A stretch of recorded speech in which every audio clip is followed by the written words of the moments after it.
The Eagles drama is now reaching new heights, with BG doing damage control on WIP just this morning. But some new developments in the Steelers game might be a way to actually turn things around. Plus, Kellen Moore explains his take on the offensive issues, and Zack Baun just got a major boost in his contract negotiations. I'm Thomas Mott. This is The Thomas Mott Show.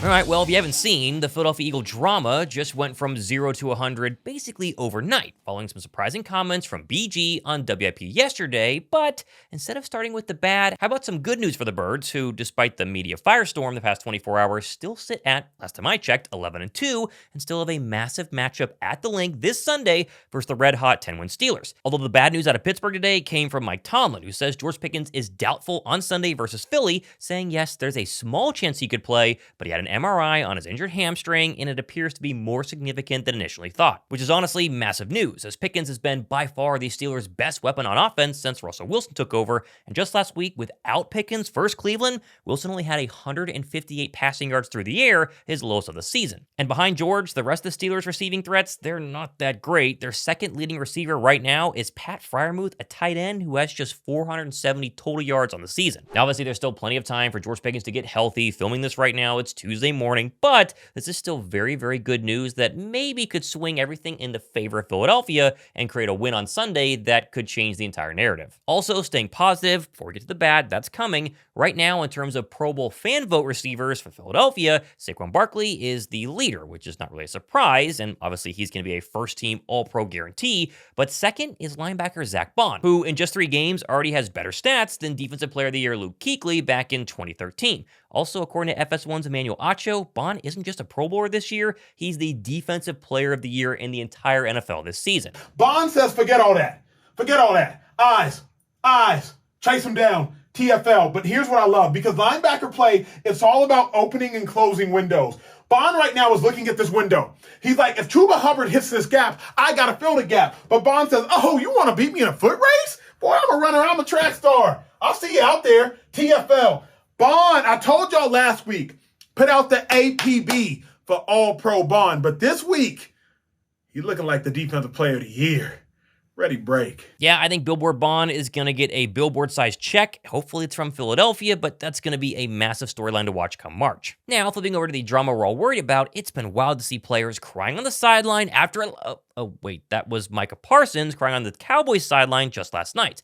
Let me try that again. It's wild seeing players get community noted on X for their post about lack of oh, wait, that was Deebo Samuel yesterday. Sorry, the Eagle drama, which I'm sure you've seen by now. A.J. Brown voiced his displeasure with the Eagles' passing game on Sunday, much to the delight of Philly media, and then late Monday evening, Brandon Graham went on WIP and claimed that Jalen and A.J. were friends, but then things have now changed. I know that one is trying, and I mean, 11 could be a little better with how he responds to things, and they was friends before this. It's like, man, but things have changed, and I understand that. Also, really quick question, when was the last time you went bowling? Well, for me, when Bolero reached out to sponsor today's video, I got my friend group together, and we had the best night out. With Bolero's state-of-the-art locations, first-class arcade games, and a range of delicious menu items, I might add, having fun indoors, especially during the wintertime, has never been easier. Also, circling back to the food, it was awesome. We tried pizza, we had wings, fries, milkshake, also had a dunk tank for the group, although the hit of the night was 100% the Monster Cookie Melt. Oh, and yes, when I went bowling just the other night with my friends, I did win every single game of bowling because I am excellent at it. Although shout out to my wife for winning every single arcade game we played. She was unstoppable. And actually right now, new guests at any of Bolero's 350 plus locations can claim a 20% off coupon code on any lane reservation. Just enter your name, email, and preferred center to claim your coupon code and plan your next epic night out. And to make it even easier, how about you just scan the QR code, should be right down there somewhere right over here in the corner, or check the link down below in my description box to learn more. Get out of the house this winter and go bowling with Bolero, which I might add was like Christmas for local Philly media, who completely ran with this last night, so much to the point that BG had to go back on WIP this morning and claim, quote, I made the assumption. I don't know the details and I still don't. Everything that I said I didn't want AJ to do, I did too. all of us just want to win, which I get. Clearly, BG made a mistake. He understood that, went back on WIP, but he still put out there in the ether that Jalen and AJ are no longer friends after AJ went out into the ether and told the media that he's not getting the ball enough, and it's created an absolute mess. Which is worth noting, as of right now, we haven't heard from Jalen or AJ, so if this is true or not, we really don't know. What we do know is, wasn't this the vibes in the locker room just 2 weeks ago? Seems like everyone was pretty happy, and isn't this AJ, Jalen Hurts, and Devontae Smith all praying together just Sunday before the Panthers game? Seems fine just here, and wasn't this AJ and Jalen Hurts celebrating together during the Rams game, again, just 2 weeks ago? Oh, and wasn't this AJ shooting down the media-created narrative that he isn't getting the ball enough, again, just last week? You guys are on it today. What's that? You own it today. It's the second week. Y'all asked me something like that, but I'm cool. Like I said, I'm just trying to maximize my opportunities as best as I can, and make plays when the ball is coming to me. So I think all that proves that the idea that the relationship between quarterback and wide receiver being completely in shambles is ridiculous. Now, maybe there is something, maybe not, but I don't think it's as bad as people are saying. They've still been productive during the stretch. Sure, they had a bad game versus the Carolina Panthers, but as Kellen Moore said, they're always talking, they're always trying to figure things out, and just this morning to the media, he said they're trying to get better. I think each and every week we're always having conversations throughout this whole process, and I don't think it's any different this week, last week, any other week. I think we all get the opportunity on Mondays to evaluate how we did, the things that we can improve on, and just like any other week, we all have conversations. I have conversations with AJ plenty, and Jalen, and Saquon, and the offensive line, and so we're going through a process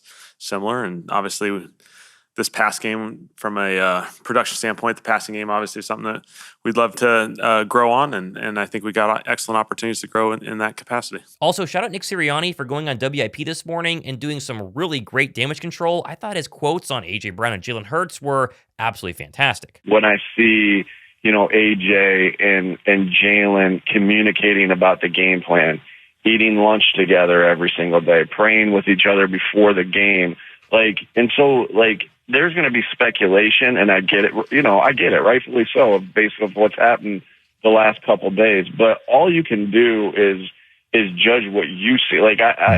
I have more information. I see them every single day. I see what's going on in the building. And again, I read all your comments. I know you're going to say, Thomas, this is ridiculous. There's clearly something going on. Why are you making this not a big deal? And I hear you, but I don't think it's as big of a deal as people are making it. The facts are this. Clearly, A.J. Brown should not have said what he said. That was a mistake. But he wasn't lying, technically, about the production versus the Carolina Panthers. Jalen Hurts did struggle on Sunday to get A.J. Brown the football, as shown once again by Dan Orlovsky on X earlier this morning. So a lot of people have responded to that video from yesterday and said, what's wrong with the Eagles passing game? Why is the Eagles passing game broken? My response is, one, I don't think it's broken.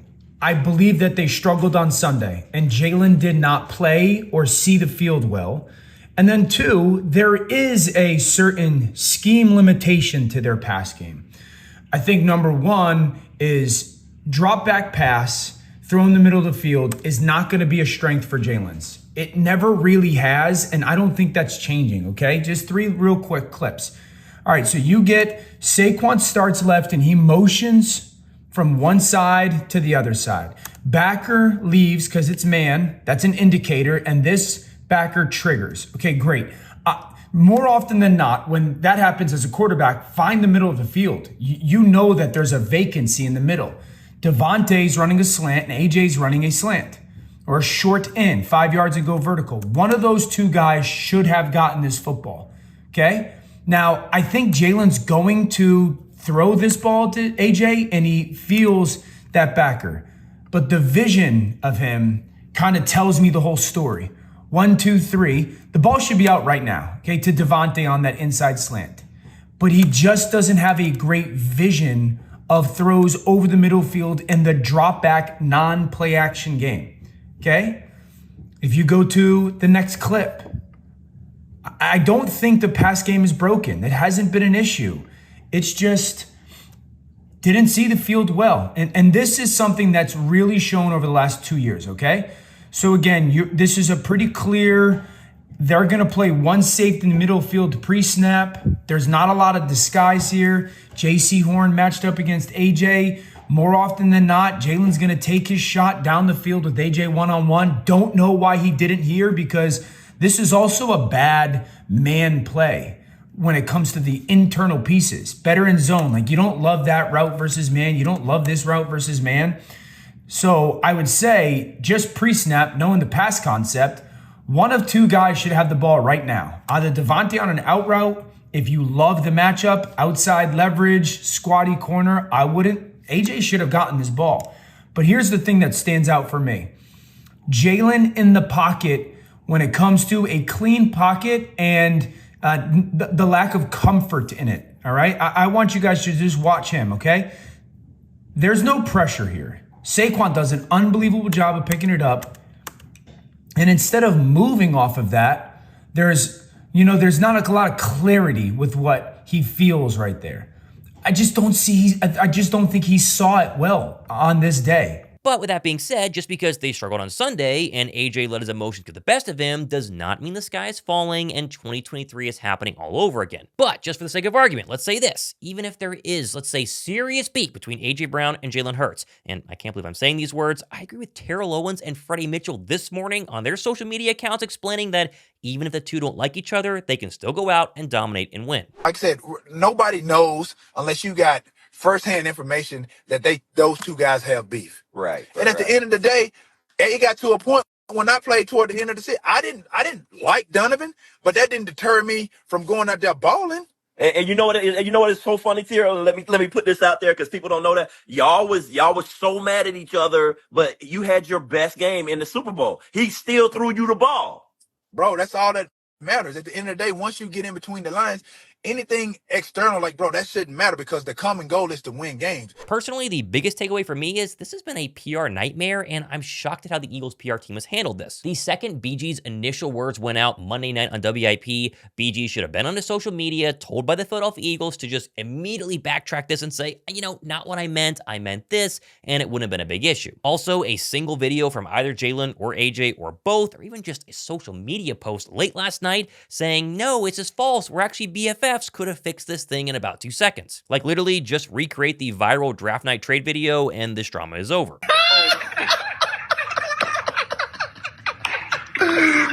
Boy. Let's do it, man. Say no more. And that's even if they technically, truly don't like each other. You can lie, you can pretend, and you can make sure that this doesn't spiral into the ongoing media nightmare that has now become. The problems last year first started spiraling when A, things started leaking, which is happening right now, and B, the team actually played bad and they lost a ton down the stretch. No locker room in the National Football League is perfect. Not every single wide receiver and quarterback are BFFs all the time. But if you go out and win, we all shut up and we don't care. AJ Brown and Jalen Hurts could hate each other's guts. They win a Super Bowl this year, I truly do not care. Personally, my whole theory yesterday that Jalen was told to be more conservative after his reckless start to the season, which basically has led to the offense not being as explosive in terms of passing the football recently, I think still remains true. And Kellen Moore was asked about it today, didn't deny it, but also didn't confirm it. It's a great question. I think Jalen's done an excellent job, first and foremost, of protecting the football. Having one turnover since the bye week, I think he's done such an incredible job with that. I think you see still aggressive throws. You still see him throwing downfield.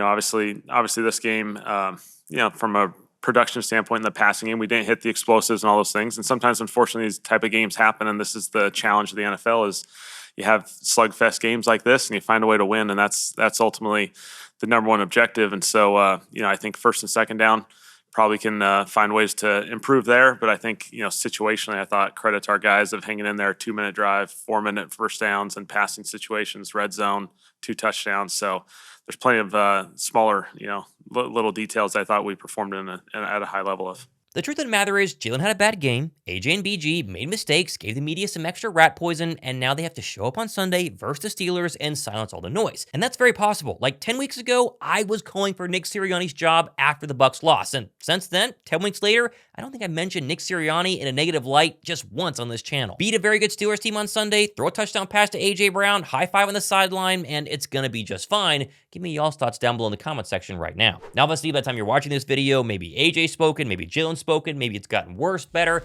I'll cover it all as it happens. Go ahead and hit that subscribe button. Approaching 70,000 subs, which means the signed Cooper DeJean helmet giveaway is happening maybe this week, maybe next week. I don't know. Subscribe, thumbs up. Let me know down below. We'll cover the rest of the ongoing drama happening in the world of Philadelphia Eagles. I'm trying to stay positive. Hopefully you guys are too. I'm Thomas Mott. This has been The Thomas Mott Show.